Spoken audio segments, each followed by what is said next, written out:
Hi friends, எல்லாருக்கும் வணக்கம். நான் உங்கள் மகாலட்சுமி.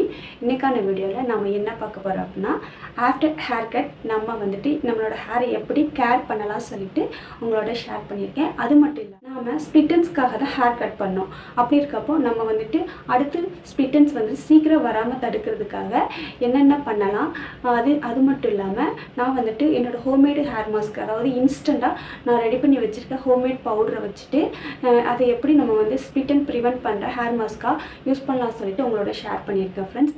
அதை பார்க்குறதுக்கு முன்னாடி நீங்கள் இப்போ தான் என்னோடய சேனலை ஃபஸ்ட் டைம் பார்க்குறதா இருந்தால் மறக்காமல் சப்ஸ்கிரைப் பண்ணிக்கோங்க ஃப்ரெண்ட்ஸ். சப்ஸ்கிரைப் பண்ணுறது மட்டும் இல்லாமல் ஆளுங்கிற பெல் பட்டனையும் அழுத்திக்கோங்க. அப்போ தான் நான் அடுத்தடுத்த போடுற வீடியோட நோட்டிஃபிகேஷன் உங்களை வந்து சேரும். இப்போ வாங்க நம்ம வீடியோக்குள்ளே போகலாம். நான் இன்றைக்கி ஹேர் மாஸ்க்குக்காக என்னோடய இன்ஸ்டன்ட் ஹேர் மாஸ்க் பவுட்ரு தாங்க எடுத்து ஒரு மணி நேரத்துக்கு முன்னாடி கொஞ்சமாக தண்ணி விட்டு நல்லா மிக்ஸ் பண்ணி விட்டுக்கிட்டேன். இந்த ஹேர் மாஸ்க் பவுட்ரு எப்படி ரெடி பண்ணணும்னு சொல்லிவிட்டு நான் ஆல்ரெடி வீடியோ போட்டிருக்கேன். உங்களுக்கு அந்த வீடியோ வேணும் அப்படின்னா நான் இந்த வீடியோவோட கடைசி எண்டில் வந்து கொடுக்குறேன். உங்களுக்கு வேணும்னா பார்த்துக்கோங்க. இது கூடவே நான் வந்துட்டு 2 முட்டையோட வெள்ளைக்கரு சேர்க்க போகிறேன். நம்ம ஹேர் வந்துட்டு கட் பண்ணி ஹேரை வந்துட்டு டேமேஜ் ஆக்கி வச்சுருக்கோம். நம்ம ஹேர் டேமேஜை சரி பண்ணுறதுக்கு முட்டையோட வெள்ளைக்கரு வந்துட்டு ரொம்பவே ஹெல்ப் பண்ணும். எதனால் அப்படின்னா, முட்டையோட வெள்ளைக்கருவில் வந்துட்டு அதிக அளவு கொலாஜன் இருக்குது. கொலாஜன் வந்துட்டு ஹேர் டேமேஜை வந்துட்டு சரி பண்ணுறதுக்கு ரொம்பவே ஹெல்ப் பண்ணும். அப்படிங்கிறனால நான் முட்டையோட வெள்ளைக்கரு வந்துட்டு இதில் ஆட் பண்ணியிருக்கேன். நீங்கள் வந்துட்டு ஹேர் க்ரோத்துக்கு எக் யூஸ் பண்ணுறதா இருந்தால் மஞ்சக்கருவே சேர்த்து யூஸ் பண்ணிக்கலாம். மஞ்சக்கரு கொஞ்சம் ஹேரை வந்துட்டு கொஞ்சம் எக்ஸ்ட்ரா ட்ரை பண்ணும். அப்படிங்கிற பட்சத்தில் நம்ம வந்துட்டு ஹேர் கட் பண்ணியிருக்க டைமில் வந்துட்டு மஞ்சக்கரு சேர்த்து யூஸ் பண்ண வேண்டாம். ஏன்னா வந்துட்டு ரொம்ப ட்ரை ஆக்கி ஸ்ப்ளிட்டன்ஸ் வர்றதுக்கு கொஞ்சம் சான்சஸ் அதிகம். இது கூடவே நான் வந்துட்டு 1 ஸ்பூன் போல் கேஸ்டர் ஆயில் ஆட் பண்ணுறேன்.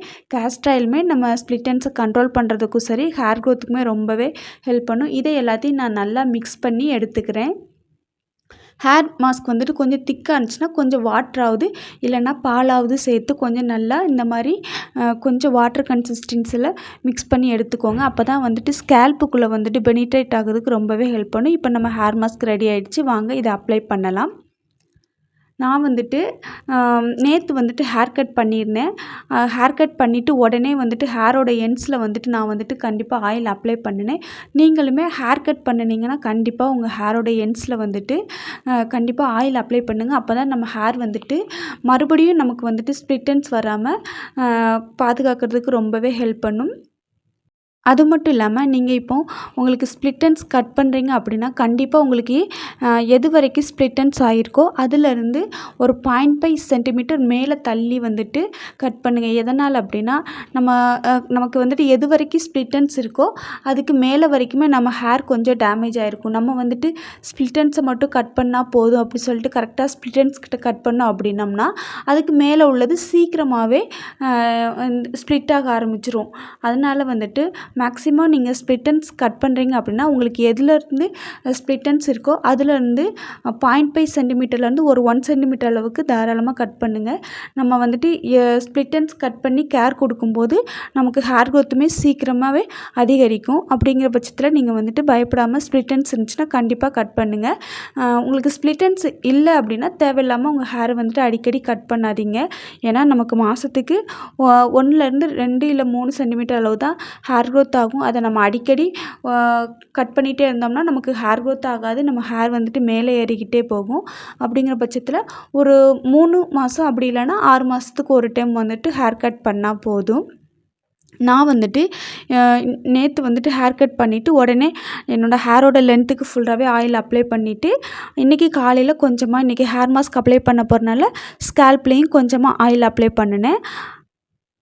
ஆயில் அப்ளை பண்ணிவிட்டு என்னோடய ஸ்கேல்ப்புக்கும் சரி என்னோடய ஹேரோட லென்த்துக்கும் நல்லா ஹேர் மாஸ்க் அப்ளை பண்ணுறேன். நான் வந்துட்டு ஸ்ப்ளிட்டன்ஸ் அதாவது ஹேர் டேமேஜ்க்காக ஹேர் மாஸ்க் அப்ளை பண்ணுறேன். அப்படிங்கிறனால கண்டிப்பாக என்னோடய ஹேரோட எண்ட்ஸில் வந்துட்டு ஹேர் மாஸ்க் கண்டிப்பாக நிறைய அப்ளை பண்ணுவேன். எதனால் அப்படின்னா நம்ம ஸ்ப்ளிட்டன்ஸை வந்துட்டு திருப்பி வர விடாமலும் அதே சமயம் நம்ம ஹேரை வந்துட்டு ஆல்ரெடி டேமேஜ் ஆகிருக்கு அதுக்கு வந்துட்டு மருந்து கொடுக்குற மாதிரி தான் இன்றைக்கி ஹேர் மாஸ்க் அப்ளை பண்ணுறோம். அப்படி இருக்க பட்சத்தில் நம்ம வந்துட்டு எண்டில் வந்துட்டு கண்டிப்பாக நம்மளோட ஹேர் மாஸ்க்குக்கு வந்து கான்சன்ட்ரேட் கொடுக்கணும். நான் இன்றைக்கி நிறையவே எப்போதும் போல் அதிகமாக தான் ஹேர் மாஸ்க் எடுத்திருந்தேன். அதனால் என்னோடய ஸ்கேல்ப்புக்கும் சரி ஹேரோட லென்த்துக்கும் சரி அதிகமாக வந்துட்டு ஹேர் மாஸ்க் நல்லாவே அப்ளை பண்ணுறேன். நீங்கள் வந்துட்டு ஹேர் மாஸ்க் கம்மியாக எடுத்திருந்தீங்க அப்படின்னா கண்டிப்பாக உங்களோட ஹேரோட அடியில் வந்துட்டு அப்ளை பண்ணுங்கள். நிறையவே அப்ளை பண்ணிவிட்டு அதுக்கப்புறமா ஒரு 20 மினிட்ஸ்லேருந்து 30 மினிட்ஸ் கழித்து நீங்கள் வந்துட்டு ஹேர் வாஷ் பண்ணுங்கள். நான் எப்போது போல் என்னோடய ஹேரை வந்துட்டு பார்ட்டிஷனாக பிரித்து கொஞ்சம் கொஞ்சமாக முடி எடுத்து ஹேர் மாஸ்க் அப்ளை பண்ணிக்கிறேன். உங்களுக்கு வந்துட்டு ட்ரை ஹேராக இருந்துச்சுன்னா வாரத்துக்கு 2 நாள் ஹேர் வாஷ் பண்ணுங்கள் போதும். அதை விட அதிகமாக ஹேர் வாஷ் பண்ணோம் அப்படின்னா ஹேர் வந்துட்டு எக்ஸ்ட்ரா ட்ரை ஆகி சீக்கிரமாகவே டேமேஜ் ஆக ஆரம்பிச்சிரும். அது மட்டும் இல்லாமல் உங்களுக்கு அடிக்கடி வேர்த்தது அப்படின்னா நீங்கள் வந்துட்டு வாரத்தில் 2 நாள் மட்டும் ஷாம்பு யூஸ் பண்ணிவிட்டு மற்ற நாள் வந்துட்டு வெறும் வாட்டரில் வந்துட்டு ஹேர் வாஷ் பண்ணிக்கோங்க. அதுவும் இந்த வெயில் காலம் மட்டும் அப்படிங்கிறனால சொல்கிறேன். மற்றபடி வந்துட்டு அதிகமாக நம்ம ட்ரை ஹேரை வந்துட்டு வாஷ் பண்ணிகிட்டே இருந்தோம் அப்படின்னா நம்ம ஸ்கேல்பில் உள்ள நேச்சுரல் ஆயிலுமே நமக்கு வந்துட்டு இல்லாமல் ஹேர் க்ரோத் வந்துட்டு ரொம்பவே லேட் ஆகும். நீங்களே பார்த்துருப்பீங்க, நல்ல ஆயிலி ஹேர் இருக்கும். அதாவது ஆயிலி ஹேர் இருக்கவங்களுக்கு மேக்ஸிமம் வந்துட்டு ஹேர் வந்து ஸ்ட்ரைட்டாக இருக்கும். அவங்களுக்கு வந்து என்ன கேர் கொடுத்தாலும் கேர் கொடுக்கலனாலும் ஹேர் வந்துட்டு க்ரோத் நல்லாயிருக்கும். ரீசன் வந்து அவங்களுக்கு நேச்சுரல் ஆயில் வந்து ஸ்கேல்பில் வந்துட்டு செக்ரேட் ஆகுறனால அவங்களுக்கு நேச்சுரலாகவே ஹேர் க்ரோத் வந்துட்டு அதிகமாக இருக்கும். ட்ரை ஹேர் இருக்கிறவங்களுக்கு வந்துட்டு ஸ்கேல்பில் வந்துட்டு நேச்சுரல் ஆயில் கம்மியாக சுரக்கும். அப்படிங்கிற பட்சத்தில் அவங்களுக்கு வந்து ஹேர் க்ரோத் வந்துட்டு கொஞ்சம் கம்மியாகவும் இருக்கும். அதே சமயம் ஹேருமே ரொம்ப ட்ரையாகவும் இருக்கும். அப்படி இருக்கவங்க வந்துட்டு கண்டிப்பாக வந்துட்டு வாரத்துக்கு 2 நாள் மட்டும் ஹேர் வாஷ் பண்ணால் போதும். ஹேர் வாஷ் பண்ணும்போது கண்டிப்பாக ஹேரில் வந்துட்டு ஆயில் இருக்க மாதிரி பார்த்துக்கோங்க. அதே சமயம் ஹேர் வாஷ் பண்ணி முடித்ததுக்கு அப்புறமா ஸ்கேல்பில் ஆயில் வைக்கலனாலும் ஹேரோட எண்ட்ஸில் வந்துட்டு கொஞ்சமாக ஆயில் வச்சு உங்கள் ஹேரை வந்துட்டு ட்ரை ஆகுறதுலேருந்து ப்ரிவெண்ட் பண்ணிக்கோங்க. நான் வந்துட்டு ஆஃப்டர் ஹேர் வாஷ் என்னோடய ஹேர் வந்துட்டு இன்றைக்கி இப்படி தான் இருந்தது. இன்றைக்கி நான் ஹேர் மாஸ்க்குக்காக யூஸ் பண்ண instant hair growth mask powder வந்துட்டு ஹேர் ஃபால் கண்ட்ரோல் பண்ணுறதுக்கும் சரி, நம்மளோட ஹேர் க்ரோத்துக்கும் சரி, நமக்கு ஸ்ப்ளிட்டன்ஸ் வராமல் ப்ரிவெண்ட் பண்ணுறதுக்கும் சரி, நம்ம ஸ்கேல்பில் வந்துட்டு பொடுகு எதுவும் வராமல் இருக்கிறதுக்கு தேவையான எல்லா இன்க்ரீடியன்ட்டுமே ஒரே ஹேர் மாஸ்க் பவுடரில் வந்துட்டு ஆட் பண்ணி நான் இந்த ஹேர் மாஸ்க் பவுட்ரு வந்துட்டு ரெடி பண்ணியிருக்கேங்க. இந்த ஹேர் மாஸ்க் பவுட்ரு வந்துட்டு நம்ம ஒரு டைம் ப்ரிப்பேர் பண்ணி வச்சுக்கிட்டாலே போதும். நமக்கு தேவையானப்போ நம்ம யூஸ் பண்ணிக்கலாம். நான் வந்துட்டு என்னோடய ஹேரில் வந்துட்டு நல்லா காஞ்சதுக்கப்புறமா சிக்கெல்லாம் எடுத்து முடிச்சதுக்கப்புறமா உடனே என்னோடய ஹேரோட எண்ட்ஸில் வந்துட்டு நான் வந்துட்டு ஆயில் அப்ளை பண்ணுறேன். நான் வந்துட்டு ஆல்மண்ட் ஆயில் அப்ளை பண்ணுறேன். உங்களுக்கு வந்துட்டு எந்த ஆயில் ஃபேவரோ அந்த ஆயில் ஆட் பண்ணிக்கோங்க. அது மட்டும் இல்லாமல் நீங்கள் ஆயில் அப்ளை பண்ணிவிட்டு உங்கள் ஹேரை வந்துட்டு அப்படியே விடாமல் நல்லா பின்னி மடித்து போட்டுருங்க. கொஞ்சம் ஒரு 1 வீக் வந்துட்டு கண்டினியூவாக உங்கள் ஹேரோட எண்டை வந்துட்டு கொஞ்சம் பார்த்து கேர் கொடுத்தீங்க அப்படின்னா அந்த டேமேஜ் எல்லாமே க்யூர் ஆகிரும். அப்புறமா நமக்கு வந்துட்டு ஸ்ப்ளிட்டன்ஸ் வந்துட்டு சீக்கிரம் வராது. ஹேருமே நல்லா ஹெல்த்தியாக மெயின்டைன் ஆகிட்டு வருங்க. நாம் ஹேரை வந்துட்டு ஸ்ப்ளிட்டன்ஸ் இல்லாமல் நல்லா ஹெல்த்தியாக மெயின்டைன் பண்ணிட்டு வந்தாலே நம்ம ஹேர் க்ரோத் வந்துட்டு நார்மலாக அதிகமாகவும் இருக்கும். அதே சமயம் நமக்கு ஹேர் ஃபாலும் நல்லாவே கண்ட்ரோல் ஆகியிருக்குங்க. நான் வந்துட்டு என்னோடய ஹேர் கேர் எல்லாம் முடிச்சுட்டு என்னோடய ஹேரை இந்த மாதிரி மடித்து பின்னி போட்டுக்கிட்டேங்க. இந்த வீடியோ உங்களுக்கு பிடிச்சிருந்துச்சுன்னா மறக்காமல் லைக் பண்ணிக்கோங்க ஃப்ரெண்ட்ஸ். நீங்கள் கொடுக்குற லைக் அண்ட் சப்போர்ட் தான் எனக்கு பெரிய மோட்டிவேஷன் ஃப்ரெண்ட்ஸ்.